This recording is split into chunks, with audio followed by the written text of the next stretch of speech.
Alright, good morning mga ka-agri, mga idol, mga ka-backyard. Ayan, for today's video po, ayan, nandito po tayo sa ating mga munting manukan.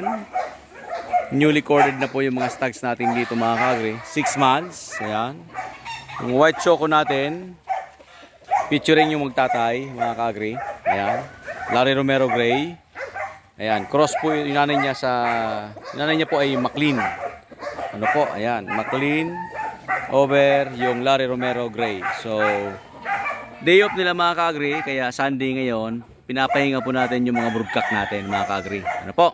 For paliguan natin, vitamins. Ano po? Ayan. Medyo maangas yan mga ka-agri. Larry Romero Gray. Ayan. At, ito pang isa. Ito naman po mga ka-agri ay Sweater Gray. So, for today's video mga ka-agri, magpupungos po tayo. Ano po? Bakit? Dahil ang mga manok po natin na stags ay kapag hindi po napungusan ng maayos, sila po ay lalaki po yung kanilang mga mata mga ka-agri. Minsan po naduduling po sila. So ayaw natin mangyari yan. Ayan, yung ating white choco. Ano po? Ayan. Yung newly corded na ito. Ayan. Yung ating Oak Grove, 5 months po. Turning 6 months. At yung Bruce Barnett po natin mga ka-agri. Ayan. Ayan. At yung Golden Boy, maangas na rin. 5 months rin po. At yung isa po na sweater din po mga ka-agri. This is Larry Romero. Ayan po. Sweater. Mga ka-agri.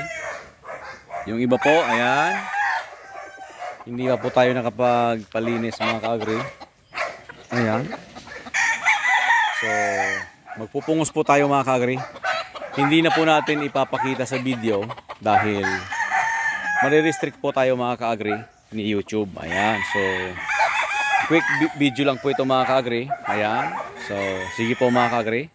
Magpupungos po tayo. Ito pong isa ay reject mga ka-agri. Kuba po ito. At the same time, tingnan niyo po yung ano niya, yung likod niya, mga ka-agri. Kuba po 'yan. At saka po yung kanyang paa ay medyo may diferensya po. So, reject po ito, pero guwapo kasi mga ka-agri, golden boy ito. So, ayan. Ito yung disadvantage po na kapag hindi po kaagad nakalabas sa itlog. So, bali ito po ay binasag natin sa kanyang itlog. Nung lumaki po, medyo healthy naman siya. Yan mga ka-agri, medyo you will notice yung kanyang paa. Ano po, medyo sikaw po. At saka kuba. Ayan. Guwapong manok, pero syempre kailangan po natin ng quality control. Ayan. So maya maya po, magpupungos tayo mga ka-agri. Ayan. Nagpapasikat po. Shoutout daw po sa mga viewers natin. Maraming salamat po sa mga subscriber. Pasensya po at medyo delay yung ano natin. Ayan. So, i-share ko lang po mga ka-agri. Nag-brown out po dito. Kaya yan po ang problema ng incubator kapag nag-brown out po.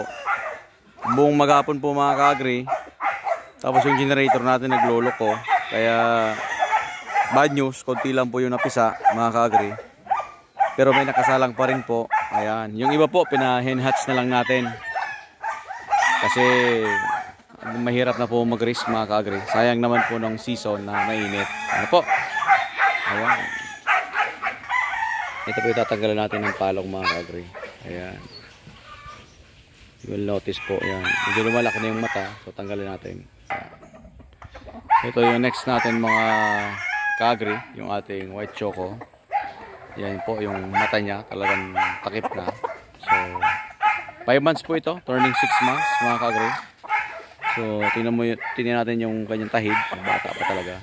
Ano po? So, bawasan na natin yan. Para hindi lumaki ang mata. Next natin, mga ka-agri, yung ating golden boy. Ayan. Medyo namalo muna. Ayan. So, talagang kailangan tanggalin yung palong. Dahil, ayan po. Dahil medyo makulimlim dito. Kaya po, usually tutumba talaga. Ayan. Next natin, mga ka-agri, yung ating Oak Grove. Okay. Yung kanilang palong mga ka-agri, ayan. i-slice natin at ibinibigay natin sa kanila. Ayan, dahil malaking source yun ng protein ng mga ka-agri. Hindi ko na mabidyoan yung ulo dahil dumudugo mga ka-agri. Ano po? Ayan. Next naman natin mga ka-agri, yung ating Melsims over at Grove. Ano po? Ayan. Black po ito. Ayan. You will notice po yan, yung kanyang palong. Yan po, takip na siya. So, kailangan po talagang tanggalin mga ka-agri. Ayan.